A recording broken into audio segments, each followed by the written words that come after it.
তাহলে আল্লাহ রাব্বুল আলামিনের কাছে বেহেশত চাওয়া লাগবে। তা বেহেশত যখন চাবই, চাইলে কেউ ছোটটা চায়? চাইলে তো বড়টাই চাওয়া লাগে। তাহলে সবচেয়ে বড় বেহেশতের নাম হলো ফেরদাউস। হে আল্লাহ, আপনি আমাকে ফেরদাউস বেহেশত নসিব করে। আল্লাহুম্মা আমিন। আল্লাহ আপনি কবুল করে নেন। আর একটা দোয়া, রব্বুল আলামিন আপনি আমাকে জাহান্নাম থেকে মুক্তি দান করেন। কি থেকে? জাহান্নাম থেকে মুক্তি দান করে। আমার কলবের ভিতরে ভাব, আমি পীর, আমি মুফতি, আমি মুহাদ্দিস, আমি শাইখুল হাদিস, আমি অমুক জমিদার, আমি চেয়ারম্যান, আমি মেম্বার, আমি এমপি, আমি মিনিস্টার, আমি বড় বংশের, আমি অমুক তমুক সমুক। এইটা কলবের ভিতরে ভাব জমছে। কি জমছে? এখন এই ভাব কলব থেকে দূর করার জন্য লাভ হইলে লাল তরোয়া দিয়ে কাটে থাকে। কিছু নাই, গায়রুল্লাহকে কলব থেকে ফালাইতে থাকো, ফালাইতে ফালাইতে এরপরে ধাক্কা দাও, জরব দাও, ইল্লাল্লাহ ইল্লাল্লাহ ইল্লাল্লাহ ইল্লাল্লাহ।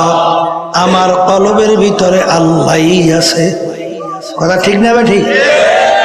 এই এরকম গায়রুল্লাহকে ফালাইয়া কলব পরিষ্কার করিয়া এক আল্লাহর বান্দা বলে, हर तमन्ना दिल से रुखसत हो गई, हर तमन्ना दिल से रुखसत हो गई, अब तो आजा अब तो खिलवत आ गई। হে আমার মালিক, এখন আপনি আমার কলবের দিকে একটু তাকাইয়ে দেখেন। এখন আমার কলবের ভিতরে আর গায়রুল্লাহ কিচ্ছু নাই, সব ফালাই দিছি। এখন দয়া মায়া করে আপনি একটু আমার কলবের মধ্যে আসে। কথা ঠিক না? ঠিক।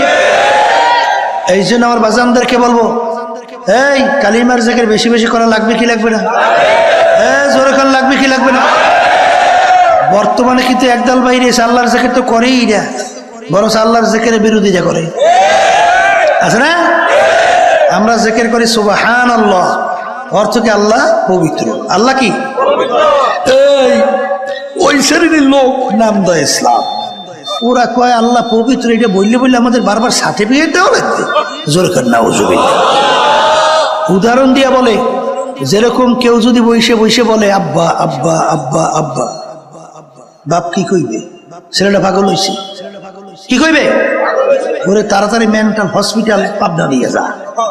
ঠিক আমরা এরকম বসে বসে বলি আল্লাহ আল্লাহ আল্লাহ আল্লাহ আল্লাহ আল্লাহ। আবার আমরা বলি সুবহানাল্লাহ সুবহানাল্লাহ সুবহানাল্লাহ সুবহানাল্লাহ।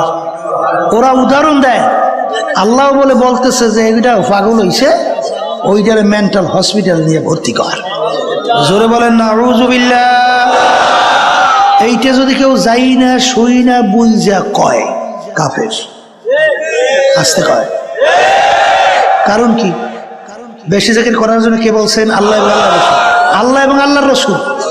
কথা ঠিক না? ঠিক। তাহলে এই উদাহরণ যদি কেউ দেয়, আল্লাহ এবং আল্লাহর রাসূলকে টিটকারি করা হয় না? নাউজুবিল্লাহ। ঈমান আছে? তাইলে আমরা সুবহানাল্লাহ বলি কেন? আল্লাহু আকবার। মান্না গরদাদ পাকে আস্তাসবিহে শাহ, মান্না গরদাদ পাকে আস্তাসবিহে শাহ, लेके गरदत पाके अस्तसबीहे शाह। सुबहानाल्लाह शब्দের অর্থ আল্লাহ পবিত্র। আল্লাহ কি? আল্লাহ পবিত্র। এইটা বারবার পবিত্র নাম তুমি আর আমি জবান দিয়ে নেওয়ার কারণে, তুমি আর আমি মানুষ যে গুনার কারণে অপবিত্র হইছি, এই পবিত্র নামের গুণে আল্লাহর ফজল করবে, তুমি আর আমি পবিত্র হয়ে যাব। কথা ঠিক কিনা? এই যারা আল্লাহর জিকির বেশি করে, দেখেন নাই ওরা তো আসলেই পবিত্র হয়ে যাইতেছে। আসতে কয় তারা আল্লাহর রহমতে হারাম থেকে বাঁচতে পারতেছে না, ঘুষ থেকে বাঁচতে পারছে না, সুদ থেকে বাঁচতে পারতেছে না। হ্যাঁ, তাহলে দিনের দিন কি হইতেছে? হ্যাঁ, কি হইতেছে? পবিত্র হইতেছে। জোরে বলে কথা ঠিক না? ঠিক। তাহলে আল্লাহর জিকির দরকার আছে না নাই? এই জন্য আমার বাজানদেরকে বলবো, তাহলে বেশি বেশি কালিমার জিকির করা লাগবে। কথা ঠিক কিনা? দ্বিতীয় নম্বর আমল তাওবা ইস্তেগফার বেশি করা লাগবে। কি? তাওবা ইস্তেগফার। এই তাওবা ইস্তেগফারটা কি? অনেক সময় বই আমরা বলি আস্তাগফিরুল্লাহ আস্তাগফিরুল্লাহ আস্তাগফিরুল্লাহ, আর মনে মনে কয় আগে যা করতাম মালিক তাই করব, মাফ করিয়ে দাও। এক পদের আছে না, আগে ঘুষ খাইতে, এখন ঘুষই ঠিক মতোই খাবো, তুমি আমার মাফ করো। আগে নামাজ পড়তাম না, এখন ওই নামাজ পড়বো না, তুমি আমার মাফ করো। এই তওবা দ্বারা কোনোদিন মাফ হইবে? এই তওবার জন্য কয়েকটা শর্ত আছে। তওবা শব্দের অর্থ রোজা, ফিরে আসা। তওবা শব্দের অর্থ নাদামা, লজ্জিত হওয়া। কথা ঠিক না ঠিক? এই আল্লাহর বান্দারা, আদম আলাইহিস সালাতু ওয়াস সালাম, আল্লাহ বলছিলেন গন্ধম খাইও না, খাইছে। গন্ধম খাইও না, খাইছে। আচ্ছা, গন্ধম খাওয়ার পরে আদম আলাইহিস সালাতু ওয়াস সালাম লজ্জিত হয়েছিল না? আসতে কয়, এই লজ্জিত হয়েছে, ফিরিয়ে আসছে না? ফিরিয়ে আসছে। শুধু তাই না, আল্লাহ কাছে মাপ চাইছে না? মাপও চাইছে। তাহলে মাপও চাওয়া লাগবে, লজ্জিত হওয়া লাগবে, ফিরিয়ে আসা লাগবে। এই শর্ত যেই তওবার ভিতরে পাওয়া যাবে, সেই তওবা কবুল হবে, কোনো সন্দেহ নাই। কথা ঠিক কিনা? তাহলে তওবা করার সময় খেয়াল করা লাগবে, মালিক জীবনে যত গুনাহ করছি মাফ করো, আর করব না। আমি অপরাধ করছি, আমি নিজে লজ্জিত হয়েছি, তুমি দয়া করে আমাকে মাফ করো। এই তওবা করতে দেরি, মালিক মাফ করতে দেরি না। জোরে বলেন কথা ঠিক কিনা? এই দুইটা আমল। 3 নম্বর আমল, মালিকের কাছে বেশি বেশি বলা লাগবে, রব্বুল আলামিন আপনি আমাকে বেহেশত দান করে। রমজানের ভিতরে বিশেষ করে এই 4টি আমলের কথা বেশি বেশি বলতেছি। কথা ঠিক না? ঠিক। এর সবসময় আমল করব, কিন্তু রমজান একটু বেশি। তাহলে আল্লাহ রাব্বুল আলামিনের কাছে বেহেশত চাওয়া লাগবে। তা বেহেশত যখন চাবই, চাইলে কেউ ছোটটা চায়? চাইলে তো বড়টাই চাওয়া লাগে। তাহলে সবচেয়ে বড় বেহেশতের নাম হলো ফেরদাউস। হে আল্লাহ, আপনি আমাকে ফেরদাউস বেহেশত নসিব করে। আল্লাহুম্মা আমিন। আল্লাহ আপনি কবুল করে নেন। আর একটা দোয়া, রব্বুল আলামিন আপনি আমাকে জাহান্নাম থেকে মুক্তি দান করেন। কি থেকে? জাহান্নাম থেকে মুক্তি দান করে। এই আল্লাহর বান্দারা, এই 12 মাসের ভিতরে সবচেয়ে সম্মানিত সর্দার মাসের নাম কি মাস? রমজান মাস। কেন হইল জানেন? এই রমজান মাসের ভিতরে আল্লাহ রাব্বুল আলামিন কুরআনুল কারীম নাযিল করছে। সবাই বলেন সুবহানাল্লাহ। আল্লাহ কি বলছেন? শাহরু রমাদানাল্লাযী উনজিলা ফীহিল কুরআন। এই রমজান মাসের ভিতরে আমি কুরআনুল কারীম নাযিল করলাম। তাহলে কুরআনুল কারীমের সম্মানে মাস কি হইল? জোরে কান, জোরে কান। সম্মানিত হইল, ঠিক কি না? এই যেই রাত্রিটা 1000 মাসের চেয়ে উত্তম, এই রাত্রির 1000 মাসের চেয়ে উত্তম হইল কেন? ওই রাত্রিতে আল্লাহ রাব্বুল আলামিন কুরআনুল কারীম নাযিল করছে। সবাই বলেন সুবহানাল্লাহ। আল্লাহ রাব্বুল আলামিন বলছেন, ইন্না আনজালনাহু ফি লাইলাতিল কদর ওয়া মা আদরাকা মা লাইলাতুল কদর লাইলাতুল কদরি খায়রুম মিন আলফি শাহর তানাজ্জালুল মালাইকাতু ওয়ার রূহ ফিহা বিইজনি রাব্বিহিম মিন কুল্লি আমর সালামুন হিয়া হাত্তা মাতলাইল ফাজর। তাইলে ওই রমজান মাসের ওই রাত্রিতে কুরআনুল কারীম কি হয়েছে না? তাহলে ভালো করে বুঝেন, এই কুরআনুল কারীমের সম্মানে মাস কি হইল? সম্মানিত। বলেন, এই কুরআনুল কারীম নাযিল হওয়ার কারণে রাত্রি কি হইল? সম্মানিত হইল। যেই নবীর উপরে কুরআনুল কারীম নাযিল হইল, সেই নবী সমস্ত 1 লক্ষ বা 2 লক্ষ 24,000 নবী রাসূলদের ভিতরে সম্মানিত। কি জোরে বলেন কথা ঠিক না ভাই? ঠিক। যেই উম্মতের উপরে কুরআনুল কারীম নাযিল হইল, সেই উম্মত সমস্ত নবীদের উম্মতদের ভিতরে সম্মানিত। কিসের কারণে? কুরআনুল কারীমের সম্মানের কারণে। কথা ঠিক কিনা? এখন আমার ভাইদেরকে বলবো, পর্দা আলী মা বোনদেরকে বলবো, কুরআনুল কারীমের সম্মানে মাস সম্মানিত, রাত্রি সম্মানিত, নবী সম্মানিত, উম্মাহ সম্মানিত। এখন যেই আল্লাহর বান্দা বান্দি কুরআনুল কারীম অনুযায়ী নিজের জীবনকে পরিচালনা করবে, সেই ব্যক্তিও সমস্ত মানুষের ভিতরে সম্মানিত। বলেন কথা ঠিক কিনা?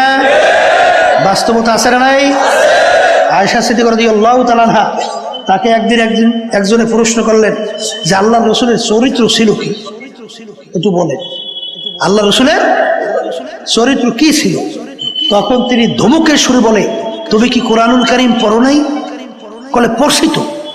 কলে খুলুকুহুল কোরআন, পুরা 30 পারা কোরআনুল কারীম হলো আল্লাহ রসুলের চরিত্র। তাহলে আমার নবী সমস্ত মানুষের ভিতরে, সমস্ত আউলিয়াদের মধ্যে, সমস্ত নবীদের ভিতরে সম্মানিত। কথা ঠিক কিনা?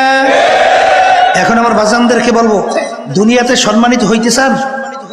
আসতে কয় আখেরাতে সম্মানিত হইতে চান?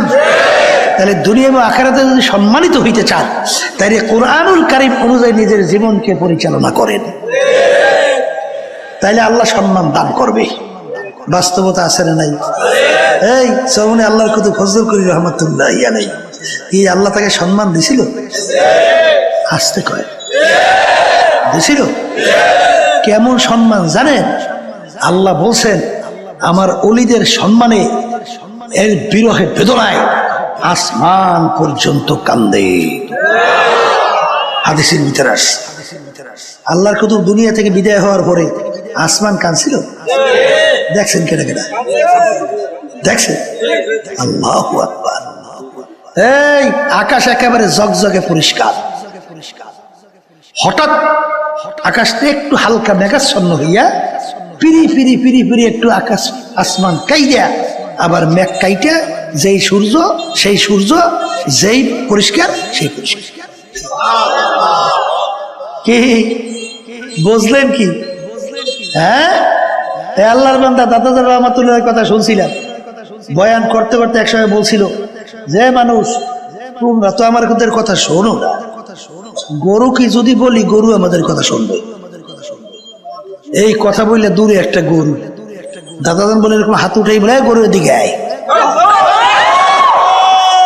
ডাক দেওয়ার সঙ্গে সঙ্গে রশি সেইরা গরু এসে সামনে দাঁড়িয়ে গেছে। কি পশুরা সম্মান করে না? সাহাবায়ে কেরামদের জামাত জানেন না?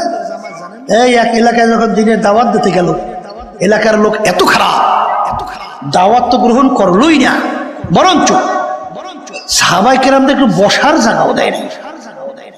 এখন রাত্রি হয়ে গেছে, কোথায় বসবে, কোথায় থাকবে? সাহাবায়ে কেরামদের আমি সিদ্ধান্ত নিল যে আজকে রাত্রে আমরা জঙ্গলের ভিতরে রাত্রি যাপন করব। এর মধ্যে জঙ্গলের ভিতরে তো বাঘ, সিংহ, হিংস্র প্রাণীর কোনো অভাব নাই। যখন সাহাবায়ে কেরামদের জামাত যখন দলে বলে জঙ্গলের ভিতরে ঢোকে, তখন কাফেররা হাসাহাসি করে। শুনছি মুসলমানের দলে বলে পাগল। এখন বাস্তবেই তো দেখি পাগল। ওরা জঙ্গলের ভিতরে ঢুকতেছে, জঙ্গলের ভিতরে হিংস্র প্রাণীর কোনো অভাব নাই, এই সব তো খাইয়া শেষ করে ফেলবে, আগামী দিনে একজনকেও তো পাওয়া যাবে না। সাহাবায়ে কেরামদের জামাত ঢুকছে, জঙ্গলে ঢুইকিয়া আমির জংলা পশু পাখিকে লক্ষ্য করিয়া বক্তব্য দেয়। কি দেয়? হে জঙ্গলের পশু পাখিরা, আমরা একদল আল্লাহর রসুলের সাহাবারা আসছি, আজকে আমরা রাত্রে এখানে জঙ্গলে যাপন করতে চাই, আজকে রাত্রে আমরা এখানে থাকতে চাই, তোমরা এখান থেকে সইরা যাও। এ কবরের যাত্রীরা, আল্লাহর বান্দারা, পর্দার আলে মা বোনেরা, আমির বক্তব্য দিতে কথার কথা দেরি, বাঘ তার বাচ্চাকে মুখের ভিতরে কামড় দিয়া দৌড়, সিংহ তার বাচ্চাকে নিয়ে দৌড়ায়, গর্তের ভিতর থেকে সাপ উঠা দৌড়ের পর দৌড়, এমনকি গর্তের পিপিলিকা পর্যন্ত ওইটা পুরা জায়গায় একেবারে পরিষ্কার। কি এই পশু পাখি সম্মান করে কি করে না? জোরে কান করে। এই জন্য আমার ভাইদেরকে বলবো, পর্দা আলে মা বোনদেরকে বলবো, যদি দুনিয়াতে আখিরাতে শান্তি চাও, সম্মান চাও, বাজান কোরআনুল কারীম অনুযায়ী নিজের জীবনকে গঠন করো। যদি গঠন করতে পারো, দেখবা দুনিয়াতেও সম্মানিত, আখিরাতেও আমার মালিক সম্মানিত করে উঠাইবে। জোরে বলে কথা ঠিক না বে ঠিক? এই আল্লাহর বান্দারা, পর্দা আলে মা বোনেরা, যেই ঘরটা কোরআনুল কারীম অনুযায়ী ঘর পরিচালিত হবে, ওই ঘরটাও কিন্তু সমাজের ভিতরে, সব ঘরের ভিতরে সম্মানিত ঘর হিসেবে পরিচয় লাভ করবে। যেই সমাজটা কোরআনুল কারীম অনুযায়ী চলবে, ওই সমাজটাও সমস্ত সমাজের ভিতরে সম্মানিত এবং এই সমাজ হিসেবে পরিচয় লাভ করবে। যদি বলেন কথা ঠিক কিনা? যেই রাষ্ট্র কোরআনুল কারীম অনুযায়ী চলবে, ওই রাষ্ট্র কিন্তু সমস্ত দেশের ভিতরে সম্মানিত রাষ্ট্র হিসেবে পরিচয় লাভ করবে। কথা ঠিক না বা ঠিক? এই জন্য আমার বাজানদেরকে বলবো, পর্দা আলে মা বোনদেরকে বলবো, বাজান ওয়াজ তো শুনলাম, আমল করা হইলো সবচেয়ে বড় কথা। ঠিক কিনা? এই আল্লাহর বান্দারা, পর্দা আলে মা বোনেরা, আমি আপনাদের সামনে আয়াত শরীফ তেলাওয়াত প্রথম করছিলাম। আল্লাহ রাব্বুল আলামিন বলেন, প্রত্যেকটা জানদার যাদের রূহ আছে, একদিন না একদিন তার মৌতের শরাব পান করা লাগবে। ওয়ালাউ কুনতুম ফি বুরুজিন মুশাইয়াদা, কেউ যদি মৃত্যুর হাত থেকে, আজরাইলের হাত থেকে কেউ যদি পাথরের পাহাড় কাইটাও লুকাও, সময় মতো আজরাইল কিন্তু হাজির। বাজান মরণ তো লাগবি। একজন আর একজনকে জিজ্ঞাসা করেছিল, হুজুর মৌতের কোন নির্ধারিত সময় আছে? তখন হুজুর বলছিলেন, হ্যাঁ মৌতের নির্ধারিত সময় আছে। বলে হুজুর কিভাবে?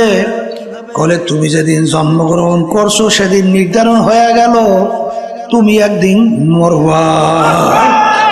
মরণ যেহেতু লাগবে, এখন আমার বাজানদেরকে বলবো, পর্দা আলে মা বোনদেরকে বলবো, এখন দুনিয়ার দিকে তাকাইয়া দেখো। বাজান হারামকে হারাম বলো নাই, ঘুষকে ঘুষ বলো নাই, সুদকে সুদ বলো নাই, পরের মাল ঠগাইয়া নিজের সম্পদ বাড়াতে চিন্তাও করো নাই, সরকারি দলের সঙ্গে জড়াইয়া ক্ষমতার বলে চাঁদাবাজি, টেন্ডারবাজি, বিভিন্ন কায়দায় লুটপাট কইরা সম্পদ তৈরি করলা, একটার পর একটা বাড়ি তৈরি করলা, গাড়ির অভাব নাই। বাজানের চোখ বন্ধ করে মনকে বুঝাও। বাজান তোমার ভিতর থেকে যখন রুটা বের হবে, এখন তাকাইয়া দেখো। বল কেউ দৌড়ায় বাজারে বাঁশ কাটার জন্য, কেউ দৌড়ায় বাজারে ঘরে কাপড় কেনার জন্য, কেউ দৌড়ায় কবর খোদার জন্য, কেউ দৌড়ায় বড়ই পাতা দিয়া গরম পানি খাওয়ার জন্য। আর একদল বলে তাড়াতাড়ি করো, তাড়াতাড়ি করো, বেশিক্ষণ থাকলে ফুইলা ফাইটা পয়সা গন্ধ হয়ে যাবে। এখন তাড়াহুড়া কইরা তোমাকে নামাইয়া নিয়ে যায়। এখন তাকাইয়া দেখো, যেই ঘরের জন্য, যেই সম্পদের জন্য জীবন শেষ করলাম, বাজান সেই ঘরে তোমাকে জায়গা দেয় না। হারামকে হারাম মনে করো নাই, ঘুষকে ঘুষ মনে করো নাই। বাজান যেই সম্পদ তুমি আমার মালিকের হুকুমের বিরুদ্ধাচারণ করলা, রসুলের হুকুমের বিরুদ্ধাচারণ কইরা কামাই করলাম, এত টাকা রাখবা কোথায়? কাপড়ে যে পকেট না। এই আল্লাহর বান্দারা, পর্দা আলে মা বোনেরা, এখন তাকাইয়া তাকাইয়া মনকে বুঝাও রে মন। আল্লাহ, তোমার গায়ের জামাটা পর্যন্ত কাইটা বের করে ফেলায়, কোমরের টাকা চাবিটা কাইটা নিয়ে যায়। এখন তাকাইয়া দেখো, সাদা তিনটা কাপড় দিয়া তোমাকে প্যাঁচ দেয়, মাথার ভিতরে, মাজার ভিতরে, পায়ের ভিতরে বান্ধে। এখন তাকাইয়া দেখো কেমন একটা প্যাকেট করে ফালাইয়া রাখছে। এখন মনটাকে বুঝারে মন, কই গেল আমার পীরগিরি, কই গেল আমার মুফতিগিরি, কই গেল আমার মুহাদ্দিসগিরি, কই গেল আমার ইমামগিরি, কই গেল আমার মেম্বারগিরি, চেয়ারম্যানগিরি, কই গেল আমার এমপিগিরি, কই গেল আমার টাকার গরম, ক্ষমতার গরম, কই গেল আমার বংশের গরম, কই গেল আমার শিক্ষার গরম, কই গেল আমার সভাপতিগিরি, আমার সেক্রেটারিগিরি। এখন তাকাইয়া দেখো, তোমাকে যখন প্যাকেট কইয়া ফালাইয়া রাখে, এখন মনটাকে বুঝো রে মন, এই বান্দের মাধ্যমে তোমাকে সিগন্যাল দেয়। আরে মাথার বান্দে বুঝা গেল রে মন, আর কোনদিন মাথা নাড়ার শক্তি দেয়। বাজার বান্দে বুঝা গেল রে মন, আর কোনদিন উঠে বসা শক্তি নাই। পায়ের বান্দে বুঝা গেল রে মন, আর কোনদিন হেঁটে চলার শক্তি নাই। এ কবরের যাত্রী, এখন তাকাইয়া দেখো, তোমাকে নিয়ে কবরের ভিতরে রাখলো। এখন বাজান কবরের রাইখা বাঁশের ছাউনি শুরু হয়ে গেল। এরপর বাজান কেলার বরফ দেওয়া শুরু হয়ে গেল। এখন মাটির উপরে মাটি, এখন আর কেউ কবরে নাই। এখন নাফরমান ডাক দিকে তাকাইয়া দেখে মাটি, নামে দেখে মাটি, নিচে মাটির বিছানা, উপরেতে চাপা মাটি, ভাইগা যাইতে পারবা না। এখন নাফরমান দিক বিদিক হারাইয়া এখন আমার মালিককে ডাকে করুন সুরে, আল্লাহ আল্লাহ আল্লাহ। আমার মালিক ডাক দিয়ে হলে মো খারাপ, দুনিয়ার ভিতরে তোদেরকে পাঠাইছিলাম আমার ইবাদতের জন্য। ফজরের সময় মুয়াজ্জিন আমার পক্ষ থেকে তোকে যখন দাওয়াত জানাইলো, আসসালাতু খায়রুম মিনাল নাওম, ঘুম হইতে নামাজ ভালো। আমি তোর বিচার চাইয়া চাইয়া দেখি, তুই ল্যাপ কম্বল মুড়া দিয়া না চাইনে ঘুমাও। তুই আমার হুকুম পালন করার জন্য তুই মসজিদে নামাজে যাও না। তোকে আমি ফজরে নামাজে পাই নাই, তোকে আমি জহুরে ডাকলাম পাই নাই, আসরে ডাকলাম পাই নাই, মাগরিবে ডাকলাম তোকে আমি পাই নাই, এশায় ডাকলাম পাই নাই। রমজানে রোজা রাখার জন্য বলছি রাখো নাই, পর্দা করার জন্য বলছি পর্দা করো নাই। ধনী হইলে হজ জাকাত আদায় করার জন্য বলছি, হজ জাকাত তুই আদায় করো নাই। সুন্নাত তরিকার উপরে চলতে বলছি চলো নাই, হারাম থেকে বাঁচার জন্য বলছি বাঁচো নাই। এই নাফরমান স্বাধীনতা পাইয়া পরীক্ষার হলের ভিতরে যা মনে করে তা করছো, আমি তোকে পরীক্ষার হলে কিছু বলি নাই। এখন তুই কবরে আসছ, এখন তুই শত শত বছর তুই আমাকে ডাকবি। দুনিয়ায় যেরকম তুই আমাকে ভুইলা গেছিলি, এইভাবে আমিও তোকে ভুইলা গেলাম।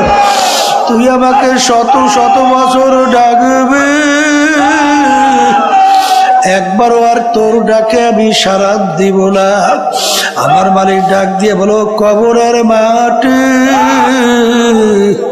নাফরমান আমার সমস্ত নেয়ামত ভোগ করে আমার হুকুম মানে নাই। আমার দেওয়া নেয়ামত চক্ষু দিয়া দেখছে, কত অন্ধ মানুষ তোমার আমার সামনে হাত পাতে, হাত পাইতে কান্দর সুরাতে বলে, হুজুর আমাকে একটা পয়সা দেন, চাউল কিনবো, ভাত পাক কইরা খাবো।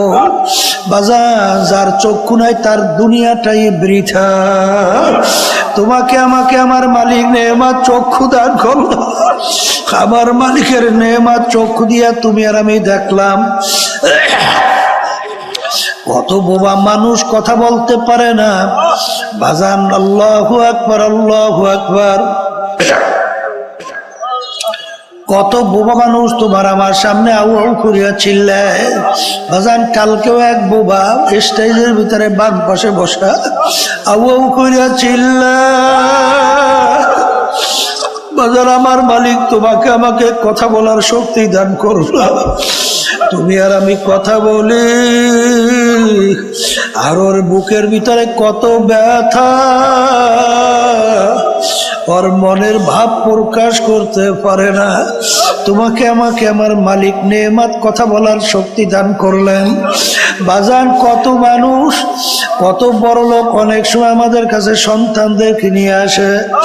বাজান ছেলের চেহারা দেখতে ফুটফুটে, ওদিকে বাপের চোখ দিয়া বাইয়া বাইয়া টপ টপ কইরা পানি পড়ে, আর কান্দে আর বলে হুজুর আমার বাচ্চাটার জন্য একটু দোয়া করেন। হুজুর মালিক ওকে প্রতিবন্ধী বানাইছে। হুজুরও ভালো বন্ধ কিছু বোঝে না।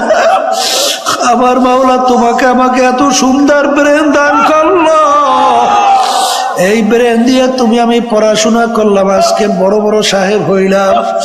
এই ব্রেন দিয়ে আজকে ব্যবসা বাণিজ্য করে অনেক সম্পদের মালিক হইলাম। এই ব্রেন নেয়ামত কে দান করলো? আরে আমার মালিক তোমাকে আমাকে ইচ্ছা করলে তোমাকে আমাকে তো প্রতিবন্ধী বানাইতে পারতো। বাজান তখন এই বাচ্চার দিকে তাকাইলে চোখে পানি রাখা যায় না। আমার মালিক তুমি তো ইচ্ছা করলে আমাকে প্রতিবন্ধী বানাইতে পারতা, এই নেয়ামত দান করলো আমার মালিক তোমাকে আমাকে। কবরের যাত্রীরা আমার মাওলার কত বড় মায়া, কত বড় দয়া। কবি এক কথায় বোঝাতে চাইয়া বলছিলেন, আদমিয়া দাদাইবা সব মুসলমান করদাই, আয় খোদা করবা সওয়াব ইহসাব আর ইহসা করদাই।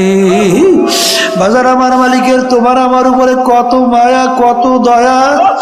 বাজান আমি তুমি মালিকের কাছে কেউ দরখাস্ত করি নাই, হে আমার মাওলা দয়া মায়া করে তুমি আমার রুহুকে মুসলমানের ঘরে দান করো। এরকম দরখাস্ত আমি মালিকের কাছে তুমি আর আমি কেউ করি নাই। আমার মালিক ইচ্ছা করলে তোমার আমার রুহুকে একটা হিন্দুর ঘরে ঢুকাইতে পারতো কি পারতো না, একটা খ্রিস্টানের ঘরের ভিতরে পারতো কি পারতো না, অন্য বিজাতিদের ঘরে যেতে পারতো কি পারতো না। তখন তুমি আর আমি একজন হিন্দুর বাচ্চা হইয়া দুনিয়া জন্ম হইয়া যাইতাম। আমার মালিক দয়া মায়া কইরা তোমার আমার রুহকে মুসলমানের ঘরে দান করলো। আজকে তুমি আর আমি পরিচয় দিই, আমি আব্দুল করিম, আমি রেজাউল করিম।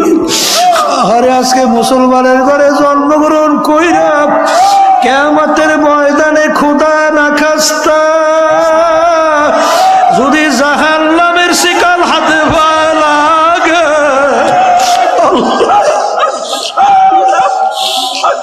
এর চেয়ে কপাল পোড়ার সারে জাহানে হইতে পারে।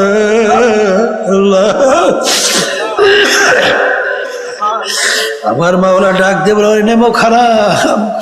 দুনিয়ার ভিতরে স্বাধীনতা পাইয়া পরীক্ষার হলে যেরকম তুই আমাকে ভুইলা গেছিলি, এরকম ভাবে তুই শত শত বছর কবরে তুই আমাকে ডাকবি, একবারও তোর ডাকের সারা আর দিব না। আমার মালিক ডাক দেব কবরের মাটি, নাফরমান আমার সমস্ত নেয়ামত ভোগ করে আমার হুকুম মানে নাই। ও কবরের মাটি দুই পাশ থেকে এমন ভাবে চাপ মার, এক পাঁজরের হাড্ডি অন্য পাঁজরের মধ্যে মিশাইয়া দাও, আমার কাছে কোনো খাতির হবে না। এই যে আমার বাজানদেরকে বলবো, পর্দালে মা বোনদেরকে বলবো, আমার আব্বাজান রহমাতুল্লাহ আলাই বলতেন ফেরাই, বাজান যেই মামলার তদবির নাই ওই মামলারও কিন্তু খালাস নাই। এই জন্য আল্লাহর ওলিদের ইতিহাস পড়লে দেখবেন, আমার আব্বাজান রহমাতুল্লাহ আলাইহি তার কাছে শুনছিলাম বাজান, আমার দাদাজানের কথা উল্লেখ করে বলছিলেন, আমার দাদাজান রহমাতুল্লাহ আলাইহি ইন্তেকালের আগে আগে চোখের উপরে বসে পাশি কবরস্থান তাকাইয়া তাকাইয়া পোলাপানের মতো ওয়াও কইরা চিল্লাইয়া কান্দে, আর দুই চোখ দিয়া পানি বাইয়া বাইয়া টপ টপ কইরা পড়ে, আর মালিকের দিকে ফিরা করুণ সুরে ডাক দেয়, ওরে আমার মাওলা রে, ওরে